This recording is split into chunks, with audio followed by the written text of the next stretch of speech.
Φακελάκι δεν με έδωσες.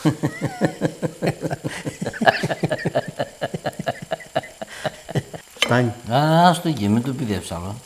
Θα του κόβω θέλω. Έχεις άλλο εκεί. Του τα ψή θα πάρεις.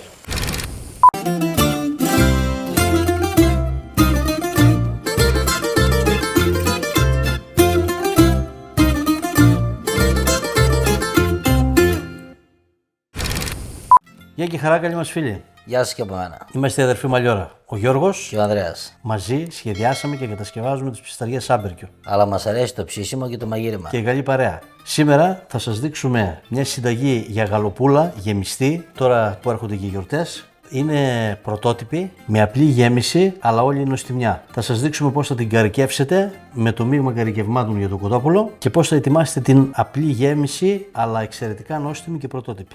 Να πάω εγώ να κάνω Να πας γιατί γεμιζδάκι να ετοιμάσεις και το φούρνο. Πάω για τα μυζδάκια, πιο πολύ πίνασα. Λοιπόν, Τα λέμε. ξεκινάμε ρίχνοντας εξαιρετικό παρθένο ελαιόλαδο σε μια μικρή κατσαρόλα. Υπολογίστε περίπου 70 ml και εκεί μέσα στο λάδι αυτό, όταν θα αρχίσει και θα κάψει, θα ρίξουμε το κρεμμύδι για να το τσιγαρίσουμε. Αφού κάψει λίγο το λάδι, ρίχνουμε 100 γραμμάρια κρεμμύδι ψιλοκομμένο και το ανακατεύουμε λίγο ίσα ίσα να μαραθεί, να αλλάξει χρώμα. Δεν θέλουμε να καφετιάσει. Πριν όμως κάνουμε αυτή τη διαδικασία, δείτε τι πρέπει να προηγηθεί πριν έρθετε εδώ στην κατσαρόλα. Πριν βάλετε την κατσαρόλα εκεί για να γίνει το κρεμμυδάκι να το τσιγαρίσουμε, βάλτε 20 γραμμάρια μείγμα καρικευμάτων για μοσχάρι σε περίπου 50 με 60 γραμμάρια νερό. Ανακοινήστε το λίγο να λιώσει το αλάτι και θα το προσθέσουμε στο κιμά με τα μανιτάρια. Έχουμε βάλει 300 γραμμάρια κιμά και 150 γραμμάρια μανιτάρι. Ψιλοκομμένο το μανιτάρι. Θέλουμε να τα μαρινάρουμε, δεν ζυμώνουμε, ανακατεύουμε, να πάει το καρύκευμά μας παντού. Εφόσον έχει ενσωματωθεί εδώ πέρα το καρύκευμά μας με τα βασικά αυτά υλικά, τα δύο απλά υλικά, αλλά θα δείτε στη συνέχεια τι άλλο θα προσθέσουμε, το αφήνουμε λίγο να τραβήξει και πάμε να συνεχίσουμε το κρεμμυδάκι. Είμαστε έτοιμοι να προσθέσουμε τώρα και τον κιμά με τα μανιτάρια. Σοτάρουμε μέχρι να αλλάξει λίγο χρώμα ο κιμάς μας, να γίνει, πάει προς το γκρι δηλαδή, να κατέβουμε συνέχεια. Καλό είναι να έχουμε απλωτή κατσαρόλα και όχι σαν αυτή που μου έφερε ο Ανδρέας εδώ πέρα, που είναι μικρή και βαθιά. Αφήνουμε λιγάκι και σε 2-3 λεπτά θα σας δείξουμε το επόμενο βήμα. Εφόσον έχει βγάλει και τα ζουμάκια τους και το κρεμμύδι, αλλά κυρίως τα μανιτάρια και ο κιμάς μας αρχίζει και μαγειρεύεται, σε αυτό το στάδιο θα προσθέσουμε ένα δοχείο 530 γραμμάρια ραγού μελιτζάνας ομοσπονδίας. Και έχουμε και ακόμα μία παρέμβαση. Εφόσον αυτό το σιγού μαγειρευτεί, χαμηλώνουμε στο ελάχιστο τη φωτιά και το αφήνουμε να πάρει μία βράση σιγά σιγά, να σωθούν λίγο τα ζουμάκια. Πανερχόμαστε για την τελική παρέμβαση και προσθήκη σε αυτή την μοναδική γέμιση γαλοπούλας.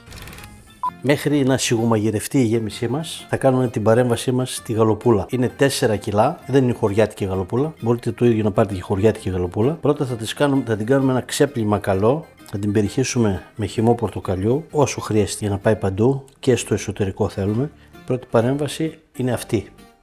4 κιλά γαλοπούλα, 120 γραμμάρια μείγμα καρικευμάτων για κοτόπουλο γαλοπούλα. Και καρικεύουμε εσωτερικά και εξωτερικά.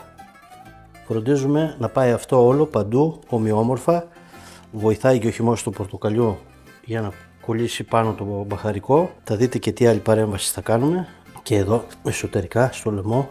Καρικεύστε καλά εσωτερικά, γιατί η εσωτερική καρίκευση είναι αυτή που θα μας δώσει το πλούσιο άρωμα του καρικεύματος αυτού στη γαλοπούλα μας και θα την κάνει μοναδικά υπέροχη. Φροντίστε παιδιά να πάει παντού.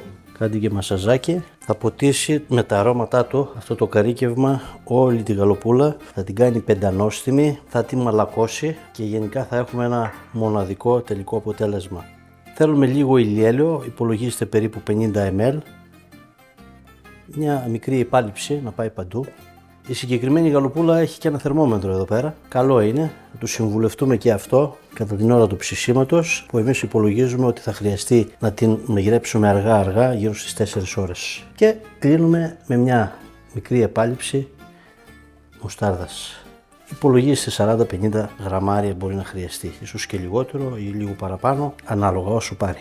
Μην το λιπάστε μέσα έξω. Αφήστε τη γαλοπούλα λίγη ώρα με τα καρικεύματά της μέχρι να ετοιμάσουμε και τη γέμιση. Έμεινε με λίγο ζουμάκι. Βγάζω τη γέμιση και τη βάζω σε μια απλωτή πιατέλα. Θα την αφήσω λίγο να κρυώσει. Την απλώσω για να κρυώσει λίγο. Και σε λίγο θα δείτε μία ακόμα παρέμβαση που θα κάνουμε όταν σταματήσει να χνίζει. Αν κάνετε περισσότερη γέμιση, έχετε δύο επιλογές. Ή να τη φάτε με τα κουτάλια, όπως θα κάνουμε εμείς με τον Ανδρέα, ή να τη βάλετε γύρω από το ταψάκι που θα ψήνεται η γαλοπούλα, αλλά όχι από την αρχή όμως, μετά το μισό χρόνο ψησίματος. Τις τελευταίες 1,5 με 2 ώρες δηλαδή. Έχει πέσει λίγο η θερμοκρασία του και πάμε για την τελική παρέμβαση. 250 γραμμάρια σκληρή φέτα. Ελληνική φέτα. Δεν θέλω να την ανακατέψετε μέσα, απλά ρίχνετε την από πάνω και θα δείτε πώς θα παίρνετε τη γέμιση για να μπορείτε να παίρνετε και φέτα αλλά και το υπόλοιπο της γέμισης. Απλώστε να πάει παντού και αφήστε λίγο να κρυώσει η γέμιση, 5-10 λεπτά. Θα αρχίσουμε να γεμίζουμε τη γαλοπούλα και μετά ο Ανδρέας θα τη ράψει. Θα κάνει αυτός κάτι. Λοιπόν, ξεκινάμε να γεμίζουμε και όπως βλέπετε παίρνω από το βάθος και μαζί με τη γέμιση του κιμά και των μανιταριών και του ραγού παίρνω και τυρί. Όσοι δοκιμάσετε φέτος αυτή τη γαλοπούλα θα μείνετε έκπληκτοι και είναι και κάτι το διαφορετικό. Μην κάνουμε όλα τα ίδια και τα ίδια. Πάρτε από πάνω για να αφήσουμε το πολύ ζουμί απ' έξω. Γεμίστε αλλά μην παραγεμίζετε.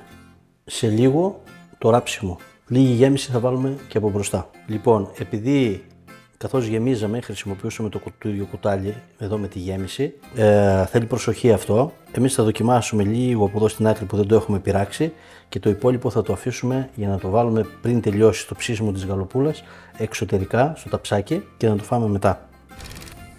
Λοιπόν, Ξεκίνησε το ράψιμο. ο χειρουργός μας εδώ πέρα τώρα δεν καταφέρει καλύτερα σωστά. Φακελάκι δεν με έδωσες.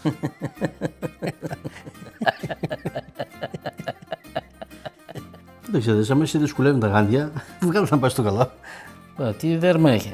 Πολύ. Ούτε γουρούνι να είναι.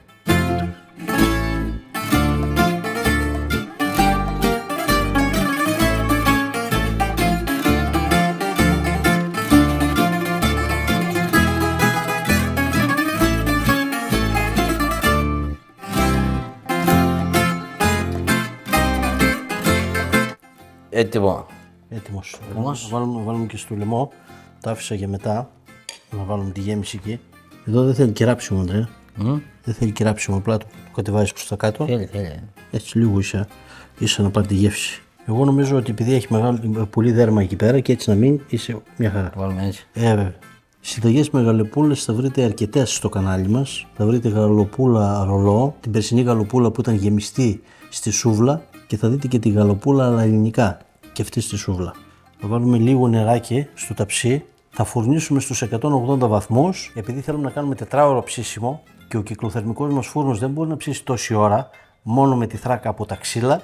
Γι' αυτό θα βάλουμε και μερικά χοντρά κομμάτια κάρβουνου μέσα στη θράκα και έτσι θα μας δώσει μεγαλύτερη διάρκεια. Θα ψήσουμε με χαμηλή θερμοκρασία ξεκινώντας από τους 180 και θα πέφτουμε σιγά σιγά προς τα κάτω. Η θερμοκρασία μας είναι περίπου στους 180 βαθμούς στο κυκλοθερμικό. Βάλαμε νερό όπως είπαμε στο ταψάκι μέσα, λίγο νερό. Αν χρειαστεί θα ξανασυμπληρώσουμε. Το βάζουμε στο κέντρο και προς τα πίσω και είμαστε έτοιμοι για το ψήσιμο. Κρατάμε ώρα. Βάλαμε και μερικά καρβουνάκια από κάτω, θα ανάψουν σιγά σιγά γιατί θέλουμε να έχουμε διάρκεια. Θα ψηθεί για 4 ώρες σιγά σιγά.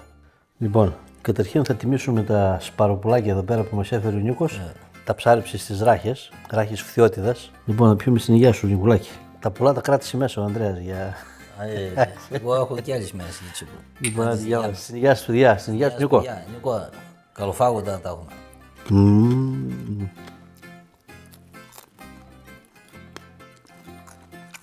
Φρέσκα. Λοιπόν, και ρεβιθάδα Ομοσπονδίας όση ώρα πήρουν ο φούρνος, τα βάλαμε μέσα. Και εγώ ούτε ήθελα να κάνω. Και είναι και ζεστά.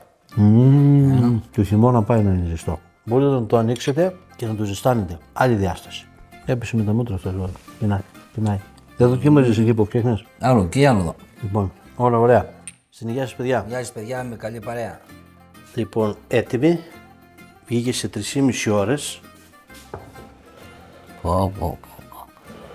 Στην τελευταία μισή ώρα βάλαμε και τη γέμιση. Κάτσε ρε. Ναι σου λέω. ψήνεις. Τι το κουάζω νομίζεις. Όλα μέσα. Άστην λίγο να κρυώσει και φέρει 2 πιατάκια για να κόψουμε να βάλουμε. Για πάμε σιγά σιγά να κόψω τα σκοινιά. Τον κράτησα λίγο. Ήταν δεμένη γι' αυτό. Λοιπόν, βλέπετε εδώ δούλεψε και το θερμομετράκι. Ένδειξε. Έλα σου βγάλω αυτό το πλαϊνό. Πώς ψήθηκε αργά.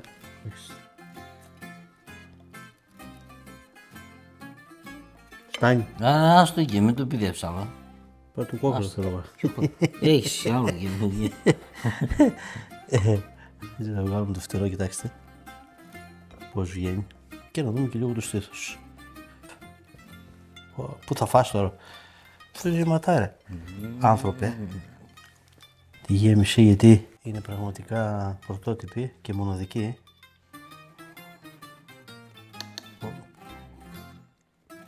Πού τα ψήθα πάνω. Το κάτι άλλο. Η γέμιση. Έχει φανταστική γεύση. Είναι πρωτότυπη όπως είπα. Με το τυρί να σπάει την όλη γεύση και να δίνει ένταση. Το κάτι άλλο. Τέλειο. Κόκκινο κρασάκι. Καλές γιορτές να έχετε. Γεια μας. Για μας. Την υγεία σας παιδιά. Καλές γιορτές με υγεία.